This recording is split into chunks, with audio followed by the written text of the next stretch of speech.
When you're smoking weed, falling asleep is probably one of the most easiest things ever. But see, the moment you're trying to quit, meaning it's about time for you to go to bed, and usually you smoke a joint, but this time you don't smoke a joint, it becomes a different story, doesn't it? Either you have difficulties falling asleep, you wake up multiple times during the night, or even worse, you have the most crazy vivid dreams ever. Does that sound familiar? See, in order for us to understand what quitting weed actually does to your sleep, we first have to zoom in on the chemical on one of the main components of smoking weed, basically THC, and what that does to your body, or rather to your sleep. When you intake THC, it actually reduces your REM sleep.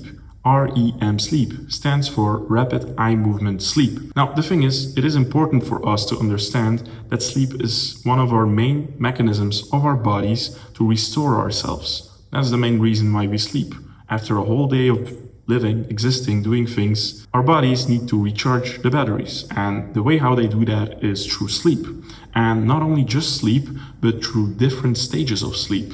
There are a couple of different sleep stages we go through, and all of them have their own purposes, but REM sleep is a super important one, and this one gets numbed by THC. Now, the question becomes, why is REM sleep so important? The moment we go through REM sleep, basically what happens inside of our brains is that we start processing certain emotions, certain experiences we've been through, and that's actually like the way of our brain processing certain experiences we haven't been able to process. That's why sleep is super healthy and, helps with mental health, but it's a different conversation. Basically, the point is that this phase of sleep we go through, the REM sleep, the phase that is responsible for helping us process emotions, feelings, experiences we've been through, gets numbed. Now, it is important to note that this phase of sleep is also actually responsible for our dreams. See, that's the whole reason why we dream. That's just the mechanism of our brain processing, again, emotions and experiences, hence why we have dreams as well. And see, the moment we start taking THC inside of our bodies, this phase of sleep we go usually through gets numbed. And so as a result of that, we have the illusion that we actually sleep better because we don't dream. Our dreams get lessened when we smoke weed. We feel we sleep in one end, and so we have the illusion that we sleep better, but we don't.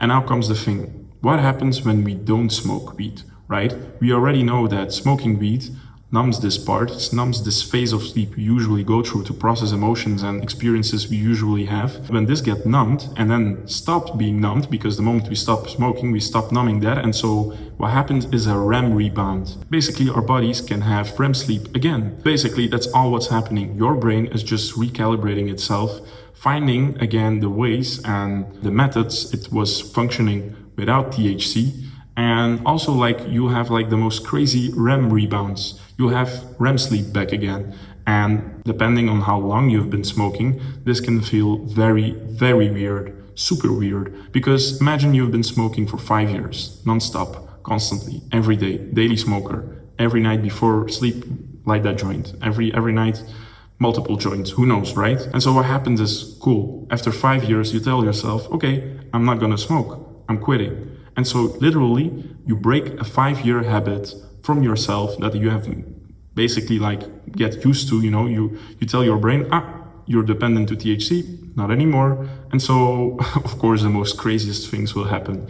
And now the thing is, if you're someone who struggles with this, then I assume the natural question is, what do I do about this? Am I just gonna sit through it?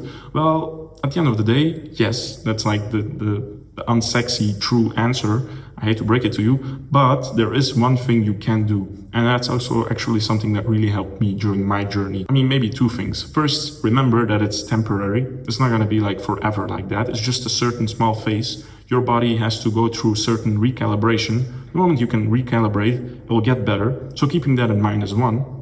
Second is always waking up at the same time. See, basically what you have done when smoking weed, using THC to sleep better, if you showed your body that that's the only way how you can go to sleep, and you basically after years of smoking break that pattern, your body doesn't know what to do anymore, doesn't know how to sleep anymore, right? And so you will have to teach how to sleep again. You have to show your body how to sleep again. And the best way how you can do that, and there is science backed by this, I'm not sucking this out of my tongue, basically waking up every day for 1 week or 2 weeks, even preferable, at the same time. No matter how bad you slept, no matter how shit you feel, Just wake up the same hour. Put the alarm and make sure you wake up, even if you just slept 1 hour. And I promise you, this did wonders for me.